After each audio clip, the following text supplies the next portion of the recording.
Work contract ठेका श्रमिकों ने अपनी जायज मांगों को लेकर वाहन रैली निकाली, जिसकी शुरुआत बीएचईएल के फाउंड्री गेट से 6 नंबर गेट आईटीआई होते हुए बीएचईएल के 1 नंबर गेट पर विशाल सभा में तब्दील हो गई। इस विशाल जनसभा को C2 यूनियन के महासचिव प्रमोद प्रधान ने संबोधित किया। अपने संबोधन में प्रमोद प्रधान ने राज्य सरकार तथा भेल प्रबंधन को सख्त लहजे में चेतावनी देते हुए कहा कि यदि श्रमिकों के वेतन या अन्य समस्याओं पर ध्यान नहीं दिया गया तो आने वाले समय में उग्र आंदोलन करने को श्रमिक मजबूर होंगे। रैली में भेल वर्कर्स कॉन्ट्रैक्टर श्रमिक एकता यूनियन के पदाधिकारी अजय सोनकर, आरिफ खान सहित सैकड़ों भेल श्रमिक मौजूद रहे।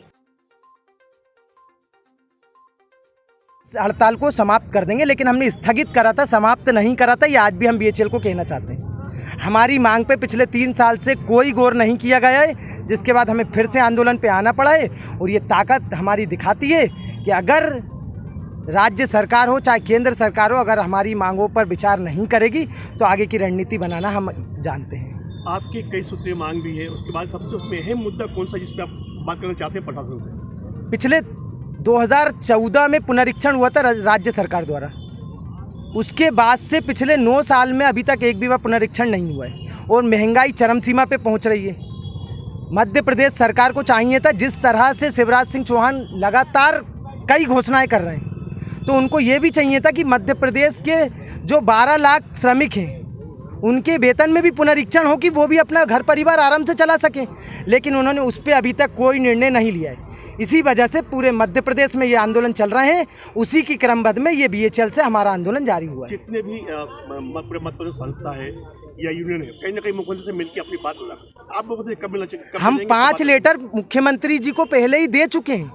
हम कोशिश कर रहे हैं कि मुख्यमंत्री जी से हमारी चर्चा हो, लेकिन मुख्यमंत्री जी के पास हमारे लिए मिलने का कोई वक्त नहीं है। इसलिए हम लोगों को रोड पे आज निकलना पड़ा। और ये जो वाहन रैली थी हमारी, ये सिर्फ यही चेतावनी थी कि अगर हम बीएचईएल के परिक्रमा कर सकते हैं तो अगर हमारी मांगों पर विचार जल्द नहीं किया गया तो यहीं से शांतिपूर्ण ढंग से हम शिवराज सिंह चौहान जी के बंगले पर जाके खुद ही देकर आएंगे अपना पत्र। फिर तो आपने कहीं ना कहीं दावा कर दिया है कि अभी वो आपकी नहीं सुन रहे हैं, सवाल समय आप उनके साथ नहीं सुनेंगे? नहीं सुनेंगे, क्यों नहीं। अरे हमारे वो मुख्यमंत्री जी हैं, हमारे राजा है मध्य प्रदेश के, बिल्कुल सुनेंगे। लेकिन अगर हमारी बात उन तक नहीं पहुंच रही है तो भैया हमें उनके घर जाना ही पड़ेगा शांतिपूर्वक अपना पत्र देने। अगर हमारी बात कोई नहीं पहुंचा पा रहा है तो हम बिल्कुल इधर से निकलेंगे और सीएम हाउस उनको पत्र देकर आएंगे। वो तो हमारे राजा है, हमारी सुनेंगे बिल्कुल। सिर्फ 1 मिनट का समय है, 1 मिनट बाद आचार संहिता लग जाएगी, चुनाव परिणाम शुरू हो जाएगा।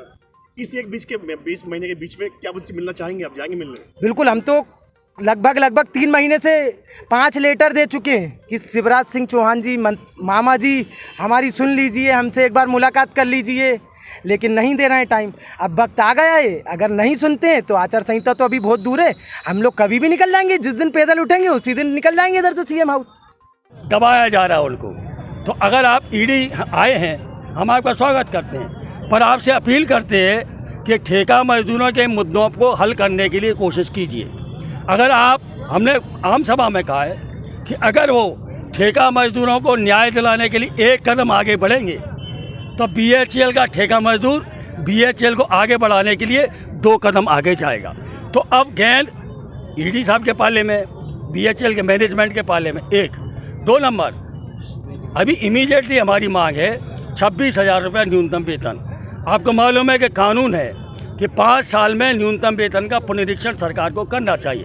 मध्य प्रदेश में 9 साल हो गए पुनरीक्षण नहीं हुआ। इस बीच में कोरोना आया, महंगाई बढ़ी, गैस का सिलेंडर 450 से लेकर 1100 हो गया, पेट्रोल भी बढ़ गया, हर चीज़ की कीमत बढ़ गई, लेकिन मजदूर की मजदूरी नहीं बढ़ी। इसका सीधा मतलब है कि महंगाई बढ़ी है, मजदूरी नहीं बढ़ी।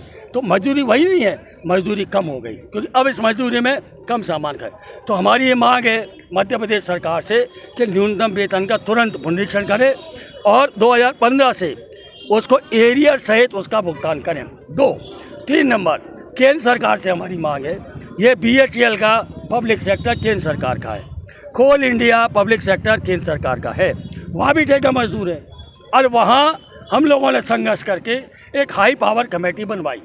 उस हाई पावर कमेटी ने रिकमेंडेशन करके कंपनी का जो न्यूनतम वेतन है, मतलब परमानेंट कर्मचारी आय भर्ती हो उसका वेतन और न्यूनतम वेतन उसका दोनों का औसत निकाल के लागू किया है। तो आज कोल इंडिया में जो अकुशल मजदूर है उसको भी 1000 रुपया मिलता है, और हमारे BHEL में जो अति कुशल मजदूर है उसको भी 600-700 से ज़्यादा नहीं मिलता। तो हमारी मांग है कि 300, 350, 400 हमारी मांग है कि जैसे कोल इंडिया में हाई पावर कमेटी की रिकमेंडेशन के आधार पर वहाँ ठेका मजदूरों का वेतन बढ़ा है, BHEL में और दूसरे NTPC वगैरह मध्य प्रदेश में है उनका भी वेतन बढ़ाया जाए। अगर ये हमारा संघर्ष चेतावनी का है, हम उत्पादन को ठप नहीं करना चाहते, पर भूखे पेट लड़ने की स्थिति नहीं है। अगर हमारे पेट को लात मारी जाएगी तो अपने बचाव के लिए हम भी फिर उसका मुकाबला करेंगे, और उसको अगर लोग कहते हैं ये गलत है तो उनके लिए गलत होगा, हमारे लिए सही है। आगे रणनीति क्या होगी? आगे की रणनीति अभी हम लोग 28 तारीख, आज 26 है, 28 तारीख को वहाँ जो है 5 नंबर गेट पर हम सांकेतिक रूप से सब इकट्ठा होकर संघर्ष की मशाल जलाएंगे। कोई जुलूस नहीं होगा, कोई रैली नहीं होगी, हम इकट्ठा होकर मशाल जलाएंगे। और उसके बाद हमारे जो कमेटी है, पदाधिकारी है, वो सब बैठ के तब तक देखते हैं प्रदेश सरकार क्या करती है, मैनेजमेंट क्या करता है। और मैनेजमेंट से आज ED साहब से एक मांग है, वेतन का जो बंटवारा होता है उसके लिए पेमेंट ऑफ वेजेस एक्ट में तारीख घोषित है, उस तारीख में यहाँ पेमेंट नहीं मिलता। ठेका मजदूर भटकता रहता है, महीने भर काम करता है, उसकी तनख्वाह है उसको देते नहीं। तो पेमेंट ऑफ वेजेस एक्ट के तहत जो तारीख है 7 तारीख तक पेमेंट कराने की व्यवस्था ED साहब करें। अगर वो करेंगे हम BHEL ठेका मजदूर की ओर से उन्हें धन्यवाद देंगे।